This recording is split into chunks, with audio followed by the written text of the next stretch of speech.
Iniimbestigahan ng NAPOLCOM ang video ng mga pulis sa isang inireklamong operasyon sa Maynila. May ulat on the spot si June Veneracion. June? Connie, isang video ang natanggap ng National Police Commission o NAPOLCOM na nagpapakita ng mga nakasibilyan na pulis mula sa Drug Enforcement Unit ng Manila Police District na may bitbit na mga bag habang ine-eskorta ng isang arestadong suspect. Base sa video, nangyari ang anti-illegal drug operation noong June 20 sa Tondo, Maynila. Iniimbestigahan ito ng NAPOLCOM para malaman kung merong irregularidad sa operasyon, lalo na ngayong ang mga pulis sa video ay sinanong sangkot sa inirereklamong operasyon noong September 9. Isa sa mga naaresto noong September 9 ay ang delivery rider na si Nicole Owen Solieza. Napalaya siya ng piskalya matapos ipag-utos ang further investigation sa kaso.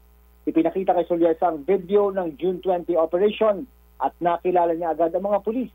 Sila rin daw yung mga pulis na nasa likod ng iligal na pag-aresto, pananakit at extortion sa kanya at isa pang kapwa delivery rider.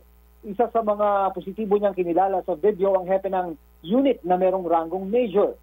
Sa September 9 na operasyon, pinalabas daw ng mga pulis na sangkot sila sa droga at pinaniman ng ebidensya at kinuhanan ng pera.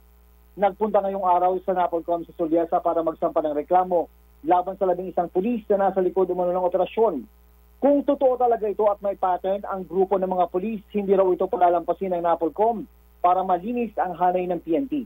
Sabi naman ng Manila Police District, may sarili na silang investigasyon sa June 20 operation at kung meron gusto magreklamo ay bukas daw ang kanilang opisina.